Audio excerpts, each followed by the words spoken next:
Alright, hello and welcome to another Why Would You Use. So, today is a very special Why Would You Use, in that we're going to be talking about the series itself and why would you use, which is kind of a meta thing, but it's been 100 episodes, so I think we're due for one of those. So, first things first, a lot of people want to know, why do I do this test this way? Why is it level 50? Why do I choose the units that I bring? And how is that helpful to a player that's looking to see whether or not a new weapon is worth it? So, with that, the reason I do this test this way is because this is like the minimum value of tests that I use to assess whether or not a weapon is even worth showing off. Like, if this test is not fluid and like pretty good, I will usually just completely not do a why would you use on it. Because this test is not that hard. It is specifically built to not be that hard for a weapon that you're putting the appropriate mods on. So, with that, that is why it is level 50. As for why it is the corrupted enemies allow me to show a variety of enemies, having like the mixed infested with the Grineer, with Corpus units, and that gives you a wider range of resistances that those enemies have to show a weapon in kind of its more full capacity.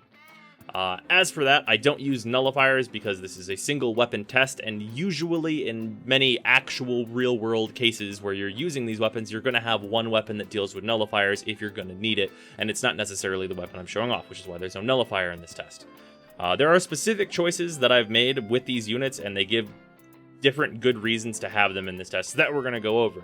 But the main reason this is at level 50 is because this is like early sortie, but it's actually a little bit tougher than that because these are corrupted units, because corrupted units are a little bit tougher than their regular variants, so it gives a good middle ground with showing stuff.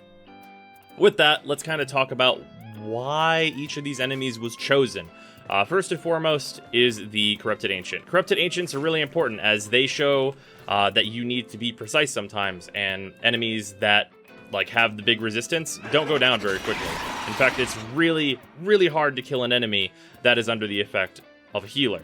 So, these guys are more about precision. Using AoE weapons with these guys around is going to be a lot more difficult, and I feel like the test can show that if those guys are present. Because obviously, without them, things don't go very well for the other enemies whenever you have a weapon of significant power. With that, these Corrupted Moas are here for kind of the exact opposite reason, in that Corrupted Moas will rush you down.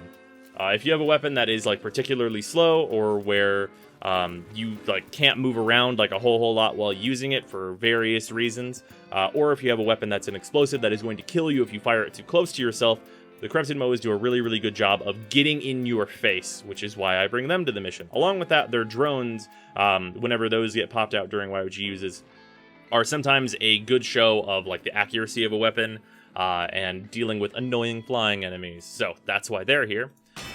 The Corrupted Heavy Gunners are here for probably a very obvious reason, that being that they're just tough. They're tough, and if you sit still for too long and let them shoot you to death, they will shoot you to death. That is the reason that they're here, and they're also one of the two heavy armored enemies in this group. Armor being very, very important to like the game at large. Most of the enemies in the test do have armor, as that is the main thing that is going to make enemies hard to kill in the game, period.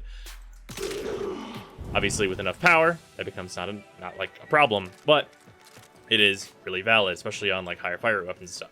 These guys are schmuckos. These guys are specifically in this test just to be schmucks. These guys help exemplify how good like AoE is on weapons. Like recently we showed off the lens. When you fire a lens into a group of these guys, they all get vaporized. Well, okay, to be fair, most things get vaporized when you fire a lens at them, but you get the point. AoE is shown off really well with these guys included. These guys are weak chumps and like they're gonna die pretty much no matter what, but they're also a mix of armored and shielded, and these guys are melee, which helps round out like where enemies are going in general. With that, they are not a huge part of this test, and they're mostly realistically filler. They're things you have to work around to get to the real meat of the test, which is the previous enemies we showed, and these guys. Over here, we have the Bombards and the Lancers. The Lancers are like your mid-tier, like tough-ish enemy that is still going to be taken down by like good burst damage, but can survive. Especially in like the Warframe test, where this test is bumped up to level 80, you'll notice that these enemies are a little bit more dangerous and they do solid damage to you. Along with that, the Bombards are here to keep you, again, on your feet. With that, having like Bombard missiles chase you you need to get away from those. They do a really good amount of damage, and you don't want to be near them, as it turns out. And along with that, they add the long-range knockdown that I felt like was needed in this, where the bombard rockets will sometimes knock you down and put you in a very vulnerable position, which can help show off momentum for melee weapons. And then, of course, the bombards and the heavy gunners have the AoE slam attack, which is the close range, showing if momentum is present or not in a melee weapon. So that's kind of the reason that I've chosen this set of dudes. And then obviously for certain weapons, I've started doing the much higher level test where I just crank it to the max and show against a single target how much a weapon can do. We did that last episode with the Piranha. And that's very important to show in certain cases, and I think I'm going to start doing it more in the future. And with that, I have a question for you guys, and also like a bit of reflection on how this series has gone as a whole. In that, this series has changed a lot, turns out. Over 100 episodes, things change quite a bit. And I want to know what you guys would like to see from these tests. For me personally, adapting it over time to be like including like weapons that are super meta, because originally it was more intended to be weapons that like people aren't too keen on, but it now includes kind of any weapon is pretty much eligible for this as long as people want to see it and there's a reason to use it. I want to know what you guys would like me to do to kind of maybe evolve the series more. Like, do you think I should use a higher level test? Like, is that appropriate? I don't think that's appropriate for most players, especially whenever we're showing just a single weapon by itself and what that can accomplish. The higher level stuff I think should be reserved for a full loadout. If you guys would like to see why would you uses that do include a full loadout that are at a much higher level, I want to know about it.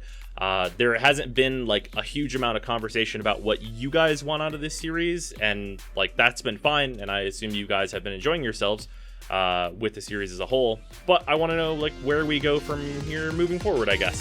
So that's been today's WWYU. I hope you enjoyed it, and I'll see you tomorrow.